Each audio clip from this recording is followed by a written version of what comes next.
Sí, hola, muy buenas tardes. En nombre de Librería Bolivia, queremos darle la bienvenida a este Festival de Poesía Manuel Andrade, que organiza José Manuel Casillas. Entonces, los dejamos con José Manuel Casillas. Bienvenidos. Gracias, buenas tardes. Quisiera comenzar por recordar una frase que Manuel Andrade, aquí en este festival, honra. Alguna vez dijo en una de las reuniones de la Academia Mexicana de Poesía, cuando se hizo una propuesta de hacer videos atractivos para los jóvenes, difundiendo la poesía mexicana. Manuel inmediatamente atajó la propuesta y dijo una frase paradójica, y fue la siguiente: no, la poesía es un asunto aburrido y así debe permanecer. Durante muchos años no supe cómo entender esa frase de Manuel, esa paradójica frase de Manuel, pero después, cuando organicé el festival, me di cuenta de cuál era el sentido y de qué era lo que quería decir Manuel. Y lo que él quiso decir con esa frase es que la poesía no es un espectáculo de entretenimiento, no es algo que llame y distraiga a la gente. La mejor prueba, y bueno, esta idea de Manuel está basada en el famoso libro de Walter Benjamin, El arte en la era de la sociedad mecanizada, de su repetibilidad técnica. Y la poesía es quizá de todas las artes la que menos se presta justamente a esa clase de espectáculos. Y la mejor prueba pues es que el festival casi siempre se hace con los colegas y rara vez acude público que no sea miembro de esta comunidad. De modo que hoy, en esta primera sesión y en la emisión de primavera de este año, me acompañan en esta mesa Mariana Bernardes, para quien pido un aplauso.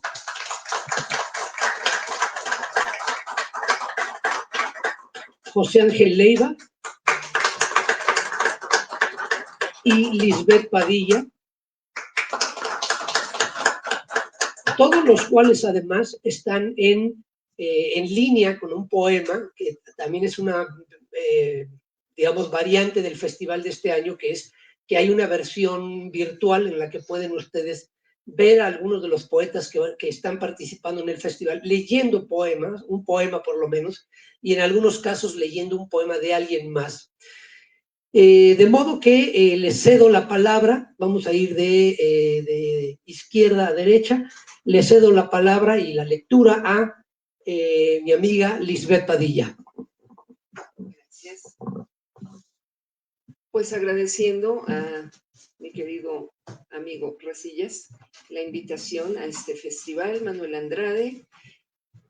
Quiero leer el día de hoy de un libro inédito que tengo que se llama Los Durmientes, en la idea de que cuando estamos en este plano terrenal estamos dormidos.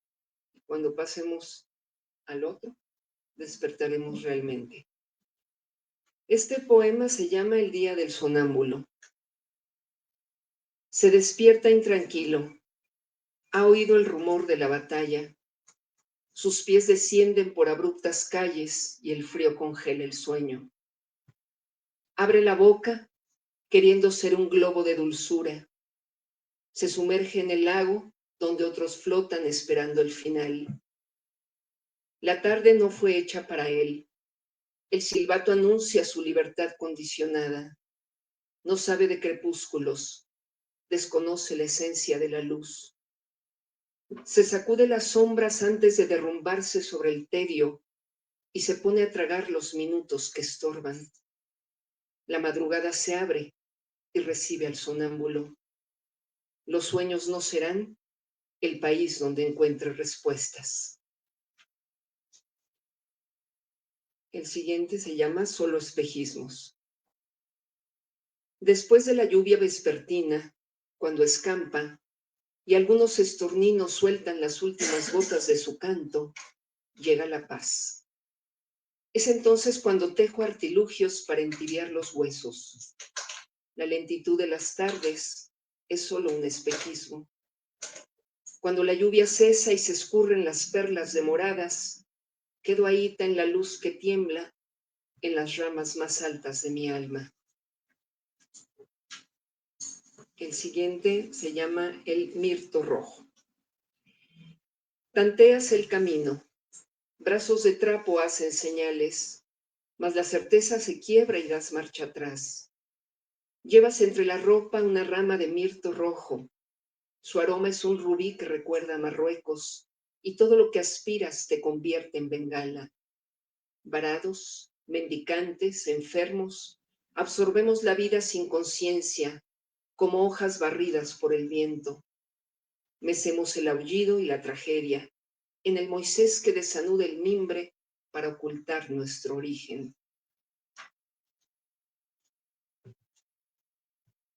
Este se titula Patos y Eufrosine.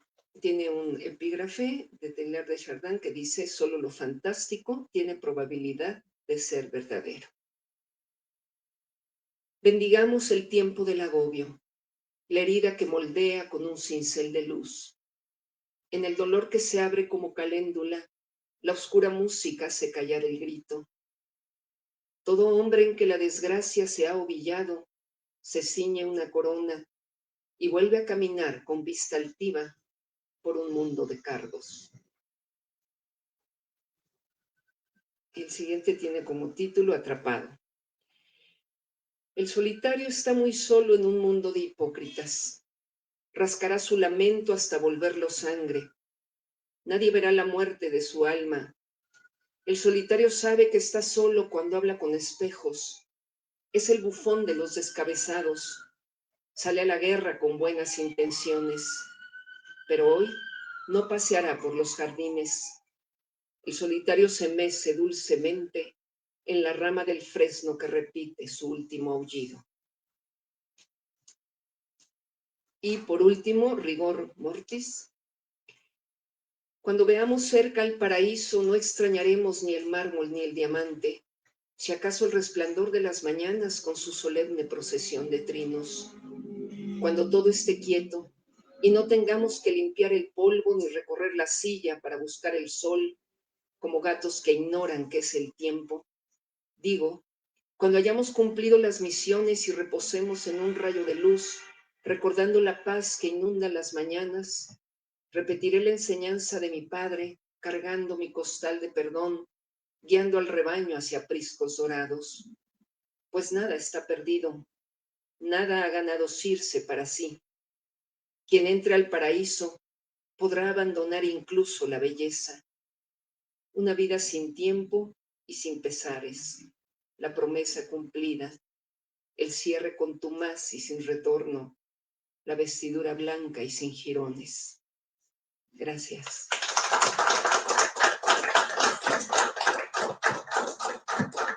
Muchas gracias. Le cedo la palabra a José Ángel Leiva.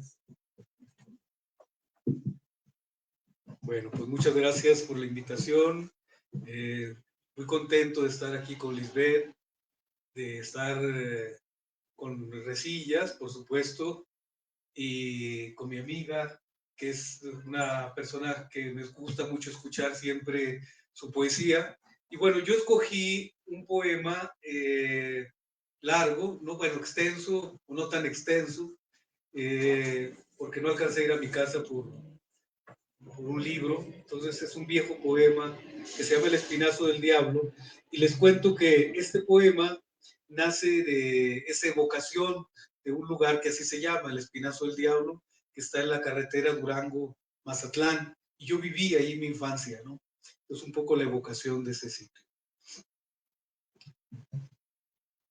Sobre la hembra, el macho asoma ruidoso el vaho de la brama. Desbarranca el amarillo de los ojos. Sacude y arremete los cuernos en el frío. Quiebra el follaje, el aire de las ramas. Araña los ecos del cantil, ronca señales de tormenta. El placer animal siembra en las nubes arroyos de piedra al vacío.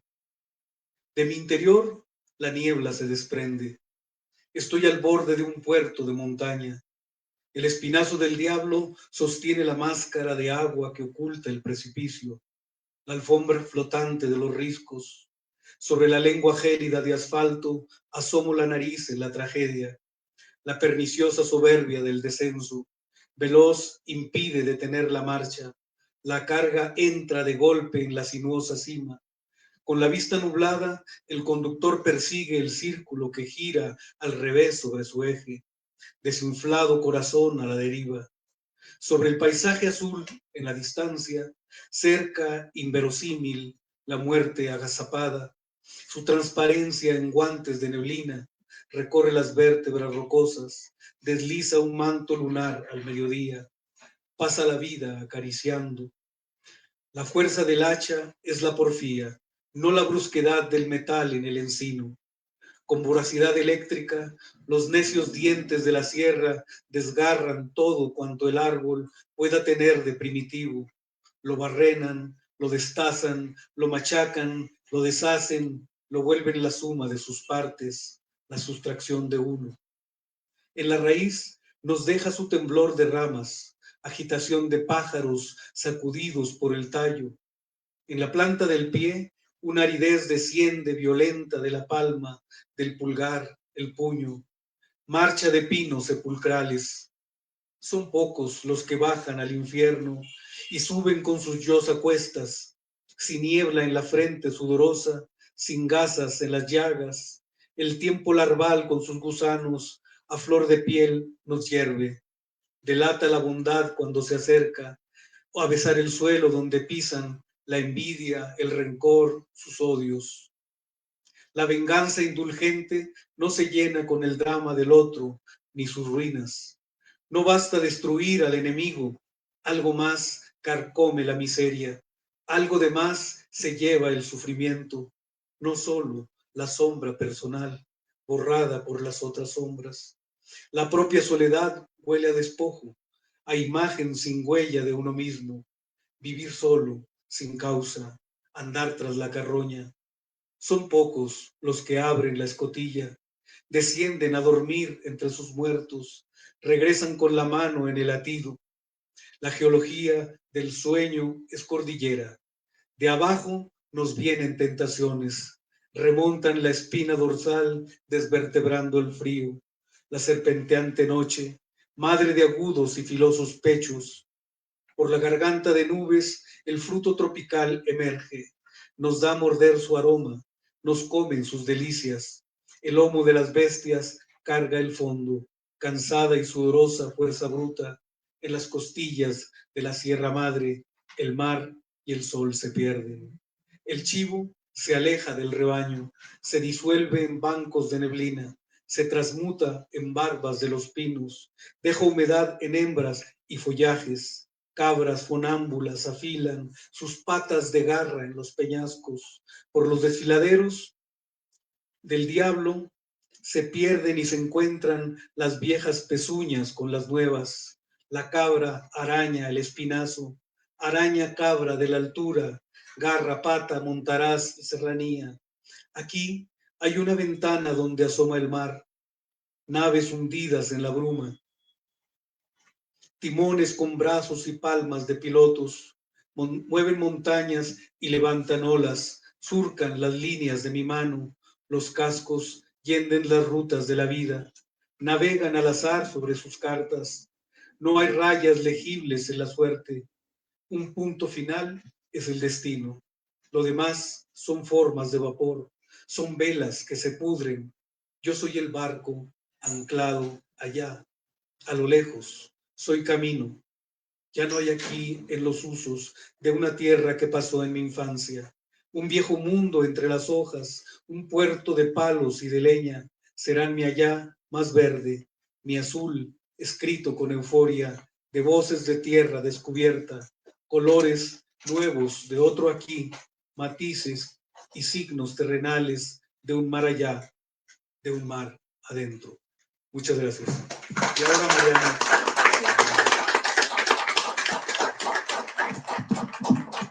José Ángel, después de ese poema uno se quiere quedar mudo.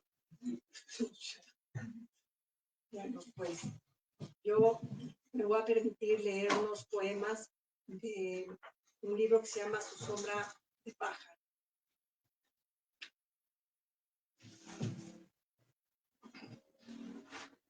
Y habré de ir a otras ciudades con tu nombre en los labios, soñando con celajes de verde mar.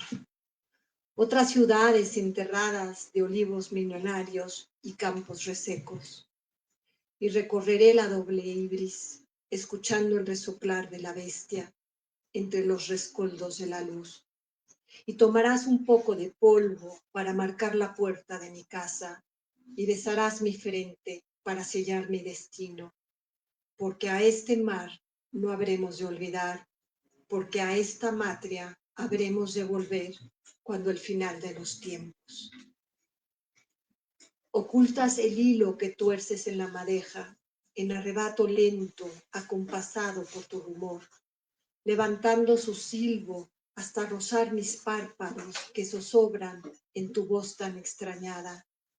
Sueño con el torsal enredándose en tu mano como el canto que rueda hacia el mar, o la chinilla que atesoro para darte en esta tregua donde la hebra trenza arboledas cuando aparece su crin de estrellas, las que caen por el hilo torcido en lluvia exacerbada de lo silente, en los poemas y las fotografías compartidas, cuando salgo al balcón y el ciruelo saluda la mañana y el café y las orquídeas, porque aunque me muero, no me muero si tú miras la fotografía.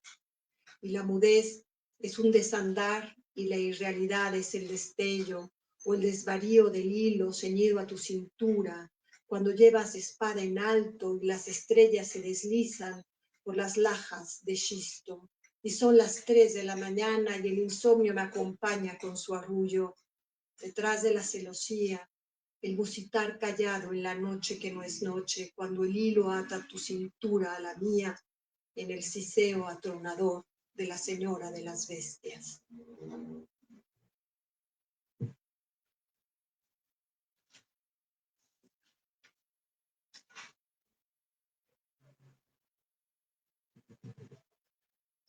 Y la tristeza con su arrullo, y el relámpago con su lucidez, brillando en tu ceguera ya debate, elevando el vendaval de tu boca, ya raíz creciendo entre las letanías, desbordándose en la rojedad del golpe de los clavos en el nombre santo de tu boca que gira en noria de fruto terso, cuando sé de ti por el sueño donde caminas.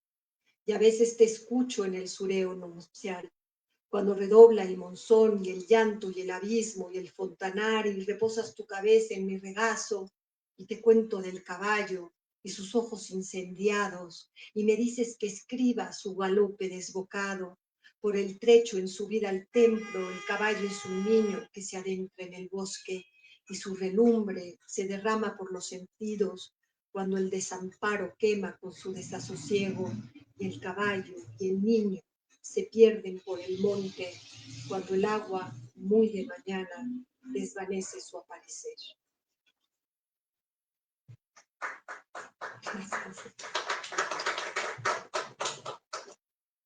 Quiero leer un último poema. Y este primer verso tiene que ver con un comentario que en su momento le hice a mi madre, que le dije cuando cumplí 60 años, le dije, madre, tengo esta sensación de haber tenido muchas vidas en esta vida. Y así empieza este poema.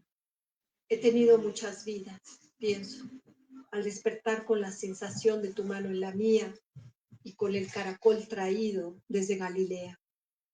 ¿Cómo saber cuándo será la última vez de encontrarse?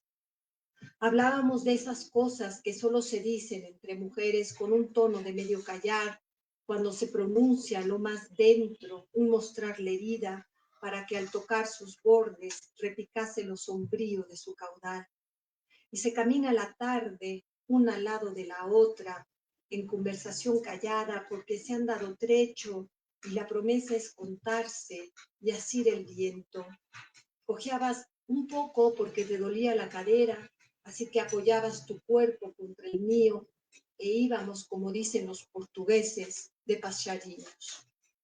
Recuerdo la risa, la luz del otoño, el aire un poco frío y el recuento de las horas que conservaría en tus libros. Toma la semilla, ponla debajo de tu lengua, florecerán los pájaros y te habitará un bosque. Y el mar, y el mirlo. De antiguo el ángel consoló mis lágrimas, pon la semilla en tu boca para que espigue en los frescos de tu memoria. No fui a Jerusalén en Viernes Santo, pero subí la vía dolorosa, y en la piedra de la unción sus labios sobre los míos sellaron la veladura de tu gracia. Te he traído el mar de Galilea y unos pendientes lusitanos para que te acompañe por ahí, por donde vayas. Y me sonríes.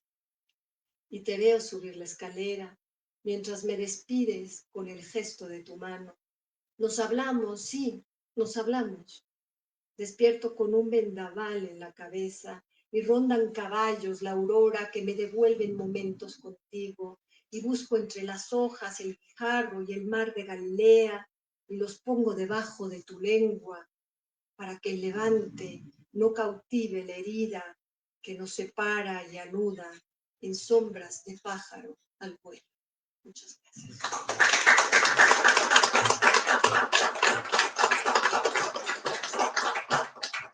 Wow, qué poema. Bueno, le pido a Kira Galván y Carmen Nosal que pasen a la mesa para... bueno, Chema también para que pase, que se ponga en medio también para que se mantenga el equilibrio.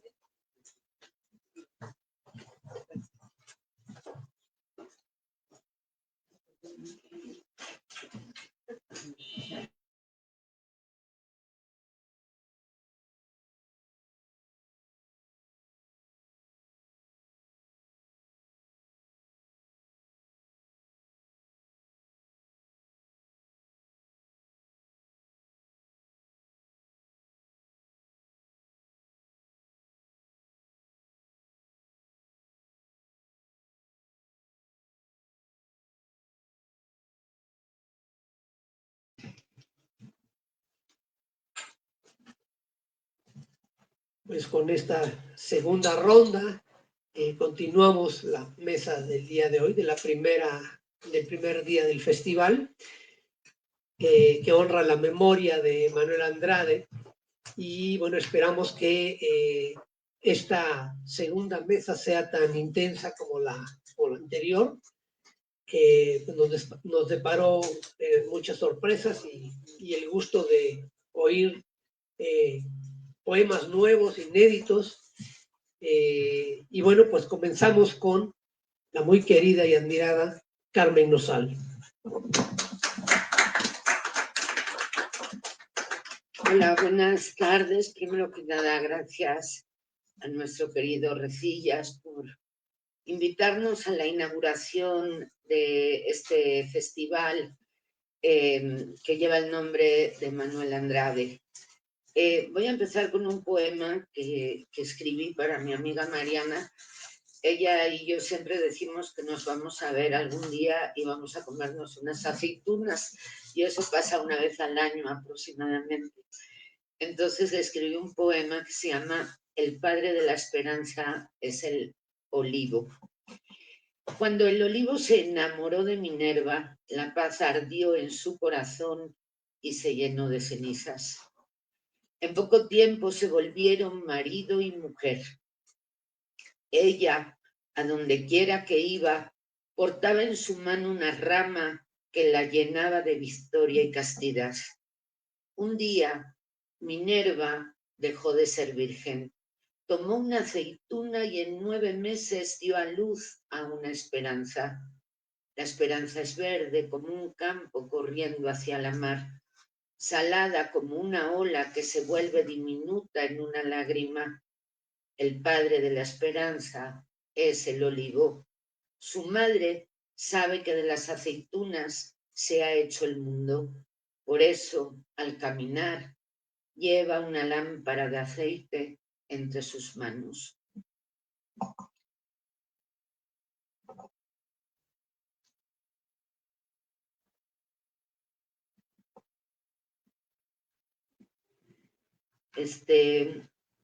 Ahora que mi amiga Mariana hablaba de su mamá, pues sí me acordé de la mía, ¿verdad? Y bueno, la mía murió hace 1 año y medio, justo cuando yo estaba con mi hijo Rumi en Costa Rica. Aunque estuve los 3 últimos meses de su vida con ella, en el momento de la muerte no estaba yo en España.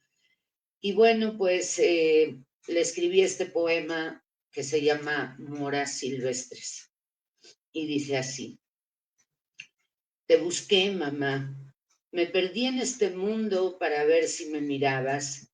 Así cacé la furia, entré por la puerta de los abandonados, tuve relaciones peligrosas, gané batallas en tu nombre, sané las heridas de las aves, hubo moribundos en mi mano, perdí la edad. Recordé que así sería porque una mañana me miraste a los ojos y dijiste: hoy te llevaré a la aldea donde nacen las moras silvestres. Y por primera vez estuve contigo sola y supe que me querías. Y me senté en la hierba mientras las vacas pelirrojas, mientras el aire fresco, mientras tu pañoleta azul, mientras el sol te perdían en los arbustos. Dije que sí a tu mirada, donde veía las nubes navegando entre los ríos, los brazos abiertos como labios, donde veía castaños llenos de pájaros adentro de tus ojos. Dije que sí a la vida cruda y desbordada, luminosa, oscura. Te dije sí y solté tus manos como 2 piedras candentes y tú sobrevolabas y yo sobrevivía. Y bueno, con este tema de la familia, pues voy a leer unos poemas que pertenecen a República, un pequeño libro de poemas dedicado a la memoria de mi tío Cesario, que murió en la Guerra Civil Española el 1 de diciembre de 1936 a los 24 años, luchando cuerpo a cuerpo durante la batalla del Monte de los Pinos, en Asturias, por supuesto, defendiendo la República, y que también está dedicado a mis hijos Jacín, Rumi y Constanza, mi nietecita, para que nunca se rindan. Gallinas. Una ráfaga, polvo de cal y granizada de Texas. A la prima Soli la dejaron sin casa. Salió huyendo a través de las paredes y encontró a un campesino de guerrera militar cargando un saco. No sabía si era rojo o era azul. ¿Qué llevas ahí?, le dijo Soli. El campo cacareaba. Salvo gallinas sobrevivientes. No quiero que las coman los fascistas. Eso es amor, pensó la prima. Y el hombre le respondió: sin amor no se puede ir a la guerra. Voy a leer otro poema dedicado a mi abuela Carmen, de quien yo tengo su nombre, pues, en el momento en que le dicen que mataron a su hijo. Ella era una mujer analfabeta, no sabía leer, no sabía escribir y tampoco le importaba, vendía queso y manteca en el mercado. Mala sombra. A Carmen la fueron a buscar a la Plaza del Sur como quien busca un nombre o un piojo y la encontraron con sus manos pringadas de manteca. La fueron a buscar como quien busca una piedra dorada. La tarde se llenó de peces. Tu hijo no volverá, dijeron los militares. Se quedó en el Monte de los Pinos. Rompió a llorar y se limpió las manos. No sabía escribir, dijeron, firma. Frotó su pulgar en el mandil. Le dieron un papel, un puñado de letras y una bandera. Puso su huella como una lápida. Y bueno, mi otra abuela, pues ustedes saben que cuando hay guerra, la vida continúa igual, es decir, los enfermos siguen enfermos, los que no tienen dinero siguen sin dinero, o sea, los problemas cotidianos continúan, pero además con una guerra. Y mi abuela materna tenía la situación de que uno de sus hijos tenía epilepsia De hecho, tuvo epilepsia durante 18 años. Mi tío Luis, que murió el año pasado, de 85 años, pero en la guerra civil era un niñito. El poema se titula La teta y está dedicado a mi abuela materna, Aurelia. La abuela tuvo un hijo que se caía como se cae un techo. Se desplomaba frente a los precipicios con los ojos en blanco mirando el cielo azul. El oleaje contra las rocas y la espuma azotada entre sus labios. Cuántas palabras turbias, cuántos cangrejos sobre su cuerpo. Como quien levanta una patria perdida, corría la abuela a levantarlo. Antes de bombardear sonaban las sirenas para ir a los refugios. Sentada en la mecedora de bejuco, Aurelia se quedaba en casa dándole el pecho a su hijo. Que pase lo que tenga que pasar, pensaba ella, mientras sus hijas iban a esconderse de su leche temible entre la arena y los eucaliptos. Su hijo se desvanecía como el amanecer sobre la cordillera, igual que la piedad, la abuela lo cargaba por el mundo. Hay un remedio de hierbas, le decían, y emprendía el camino. 2 rayos de sol se ocultaban en la maleza. Los retenes militares les impedían el paso. Parecían maniquíes en la espesura. Aurelia era un camaleón. Alzaba el puño, levantaba la mano, cantaba todos los signos. Un día la intervinieron. Te vamos a fusilar, le dijeron los fascistas. Su hijo se convulsionó. Que pase lo que tenga que pasar, repitió Aurelia. Llegaron los republicanos. Se mataron entre todos, le dijo al brujo, mientras su hijo bebía el té de hierbas entre la arena y los eucaliptos. Y bueno, voy a terminar con un último poema que tiene que ver con una tía mía, hermana de mi papá, que desapareció cuando sucedió la guerra civil. Nadie entendió qué pasó. Durante muchos años la buscaron y para no hacerles el cuento largo, después de que yo estaba ya en México, regresé y pues tuve la tarea de ir a buscarla a Barcelona y reconocerla. Yo pensé que era una bruja, ¿no? Porque me habían dicho que estaba muerta y cuando yo entendí que estaba desaparecida, como mi abuela murió de mi mano gritando su nombre, yo siempre le tenía tirria, pero me di cuenta que nada que ver, que era una mujer maravillosa y que la historia había sido otra.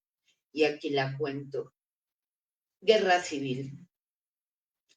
La tranquila, así le llamaban a mi abuela, la tranquila porque tenía un genio de la fregada. La tranquila murió de mi mano con la lengua trabada en la garganta. Lo último que dijo fue el nombre de su hija. De Etelvina ya no se supo y en la familia se dio por muerta, no por desaparecida. Nadie volvió a hablar de ella. Una tarde sonó el teléfono, dijo, Sal, estoy en la calle, te quiero conocer. Quería su herencia. Por las escaleras recordaba a mi abuela ahogándose en una palabra. Segura de encontrar a una perversa, miré alrededor del parque, inspeccioné a las señoras. Me detuvo mi nombre. La voz retumbaba en mi columna. Sus ojos verdes eran 2 campos con asturcones cabalgando en la neblina. Tía, le dije, y la guerra terminó. Caminamos sobre las hojas marchitas. La valentía tiene distintas direcciones. Entonces pronuncié el nombre de su madre. La agonía es arrepentimiento, dijo consolada, mientras el mar se asomaba entre cipreses y sauces. Si estabas viva, ¿por qué no la buscaste? Habían peleado. Mi madre me echó de casa. La desahució mi abuela. Llegaron los aviones ese día, caían bombas. Etelvina, 15 años y el terror, golpeando las aldabas y gritando, ábreme la puerta, madre. Mas la tranquila la dejó en medio de la contienda. No tuvo tiempo para llorar. Mi tía se fue escondiendo en los portales hasta llegar a las vías. sin nada, se lanzó al vagón de un tren. Por eso hoy busca su herencia. Gracias.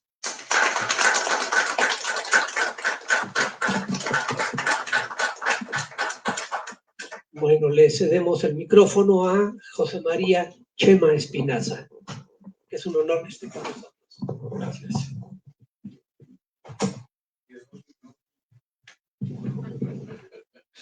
Es que si no, no se me oye. Gracias por invitarme, gracias por estar aquí. Estas lecturas tienen siempre la ventaja de que uno se reencuentra con amigos que a veces tarda años en ver. Esos amigos en ese tiempo publican algún libro y entonces te lo traen de regalo. Y entonces te acuerdas de cuando no tenías canas y te acuerdas de cuando podías pegar una carrera para alcanzar el autobús. Y en fin, le agradezco a Resillas el haberme invitado. Y entre los poemas que alcancé a oír de la sesión anterior, porque el metro estaba inmundo y se paró mucho, de Mariana y los tuyos, me da un poco de...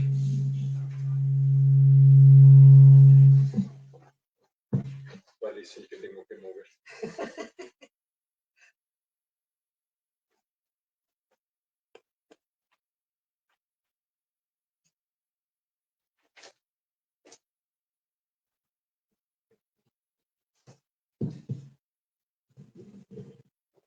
Me da un poco de pena cambiar de un tono tan emotivo a una poesía más, ¿cómo se podría decir?, más abstracta y menos intensa en el sentido humano. Ya lo dijiste en el poema, pero ya tenía 15 años cuando desaparece. Así es.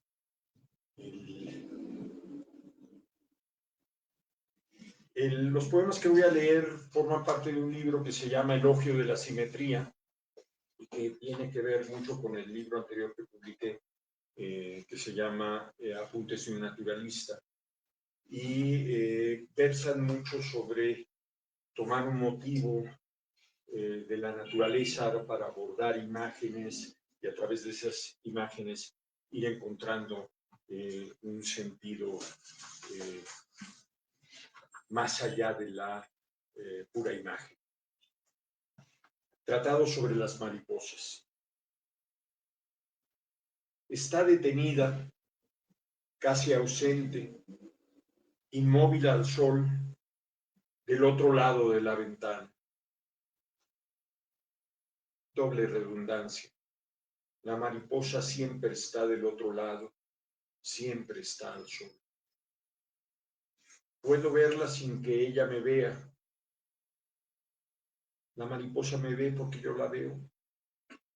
Una ala idéntica a la otra, como en el espejo, un cuerpo que tiende a deshojarse. Más idéntica a su imagen que a sí misma en su reflejo, simetría absoluta, pura promesa. Ser igual no es ser idéntico, por eso hasta en reposo las mariposas vuelan.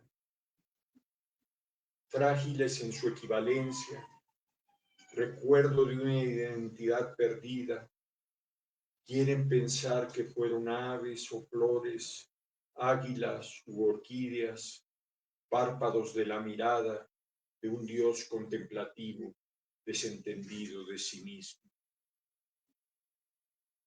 La luz ante mis ojos le hace sombra y ante la mirada ella envejece, se marchita en cada aleteo. Hay en su vuelo, por más colorida que sea, un aliento de muerte que impide al hombre aprender en ella el arte del ornato. Cenefa, greca, veladura, cuánto pesa una mariposa.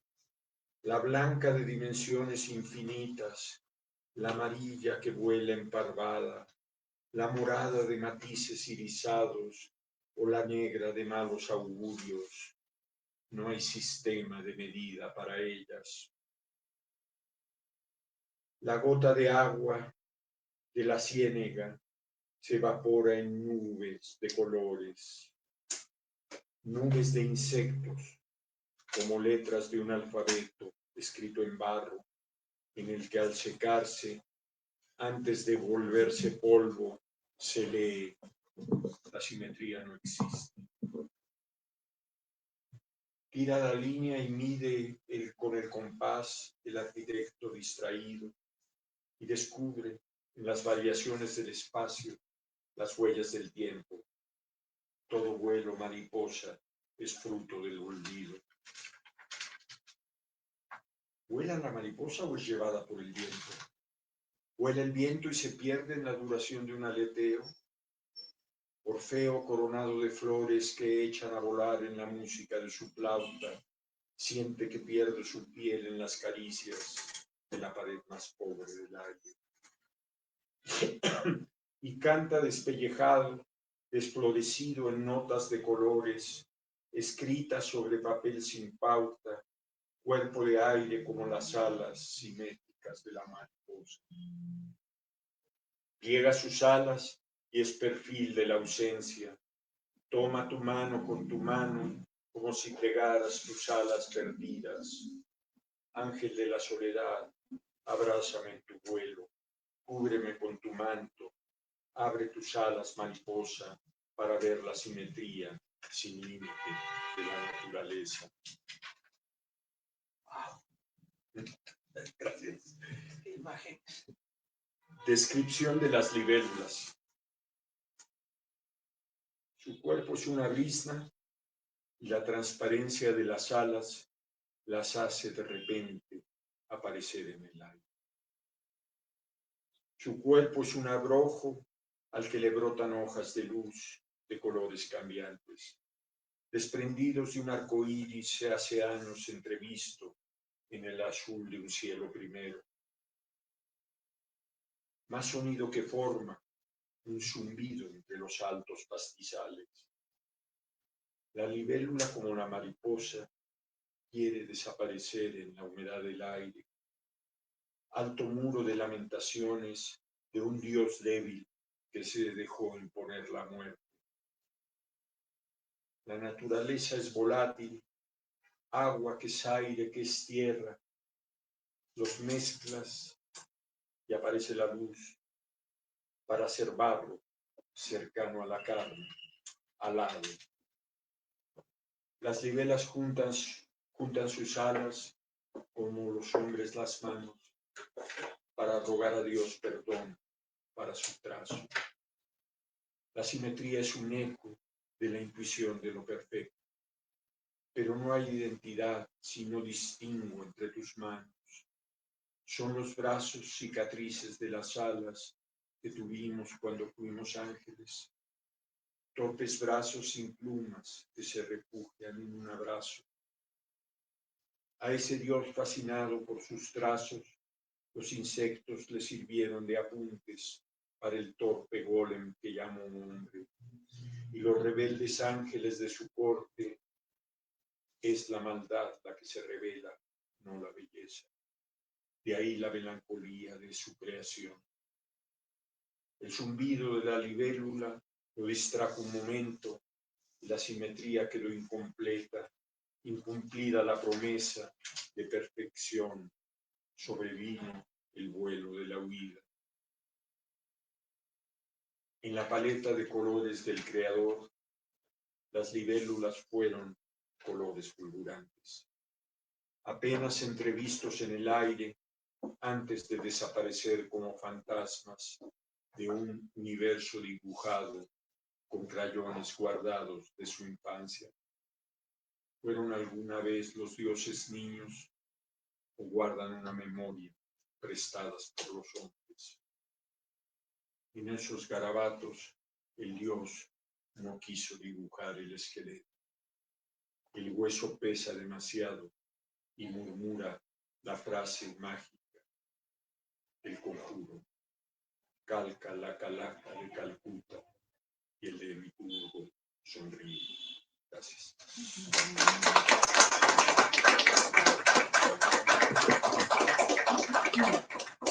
Qué poemas te aventaste, de veras, qué cosa más increíble. Gracias por compartirlo con nosotros. Le cedo el micrófono a nuestra amiga Kira Galván.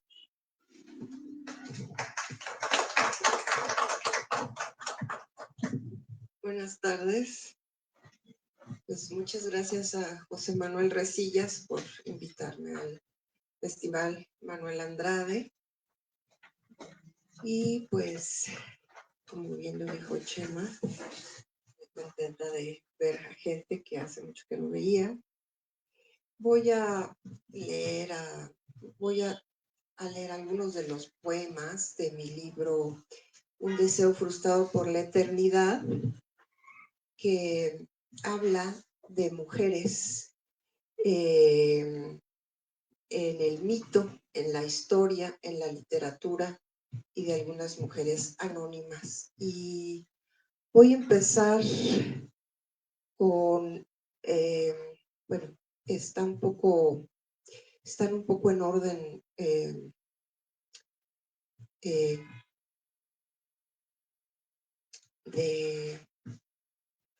de la antigüedad a la posmodernidad.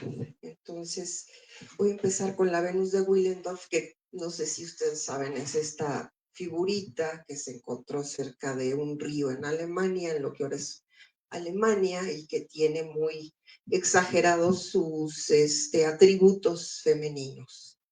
Y dice así: tu contundencia anatómica nos cuestiona.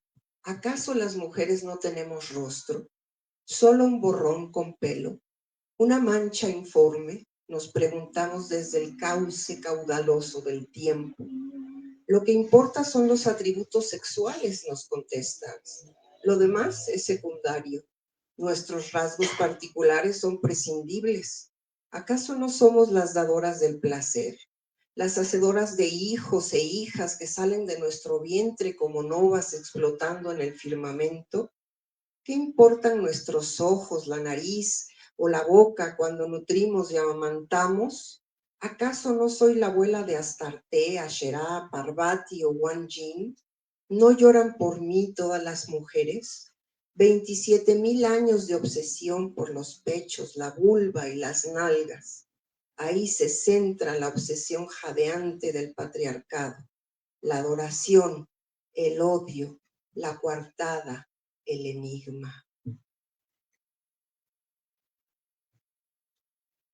Este otro es sobre el mito de Edipo, que pues como muchos saben, sin saberlo, se casa con su madre. Y dice así: Yocasta, ¿qué será de ti en este infierno de silencio?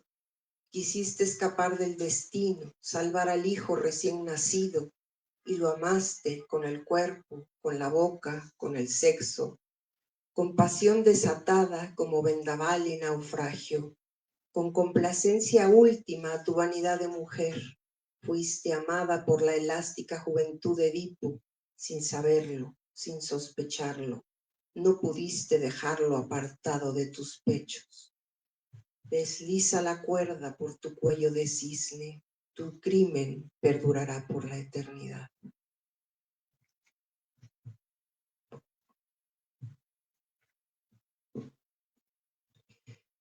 Y voy a leer este, que es sobre Nefertiti, la esposa de Akenatón, Nefertiti I. Cuando después de una larga ausencia Dios regresó a la tierra, le concedió el mando del desierto y la hizo la mujer más hermosa. Mas sus sinsabores se extendían laberínticos en el remolino de sus sábanas de lino que no cobijaban un hijo varón. Deseó intensamente que el alba trajera un nuevo orden, que otras mujeres la emularan y recordaran su belleza intacta al mirar las estrellas y supieran que huyó desnuda, con las gasas arremolinadas en su cabeza rapada, perseguida por los sacerdotes de Amon-Ra.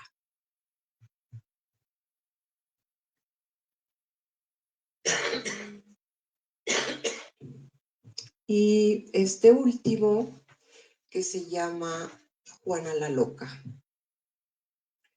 De golpe te enamoraste de Felipe, y en sus ojos viste constelaciones que te hicieron levitar. Sobre tu piel se abrieron fuegos sedientos de caricias, pozos en los que nace huérfano el amor. Jadeante y feliz diste a luz un niño en cuyos dominios no se ocultaría el sol. Flamencos y españoles tiran de sus cuerdas para moverte como marioneta de arrabal, mientras tú, ajena, hilas tus oscuros cabellos en trémulos tapices, con peines de nácar y cucharadas de miel, mientras atizas la fecunda chimenea oculta entre tus piernas. Mas ay de la política y sus intereses, nadie desea hacerte reina, porque dicen, las mujeres no saben, no entienden el poder. Tu esposo y tu padre bailan en vaivén, escamotean tu derecho y te declaran loca en una escaramuza. ¡Ay, la loca! En cante hondo. ¡Ay, Juana la loca! Ser mujer te significó 46 años de encierro en Tordesillas. ¡Ay, Juana! Si eso no es tortura. ¡Ay, Juana! No sé lo que es. Gracias.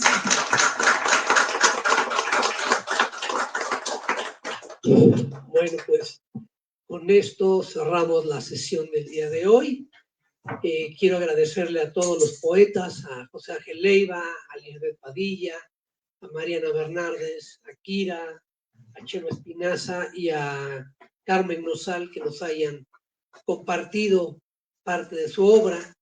Esperamos que mañana nos acompañen en la segunda sesión de este festival, y quiero por supuesto agradecer a la librería Bonilla por permitirnos hacer el festival por segundo año consecutivo en su sede. Así que bueno, pues muchas gracias a todos. No sé si alguien quiera decir algo más, pero de parte de un servidor, pues les agradezco a todos por su participación.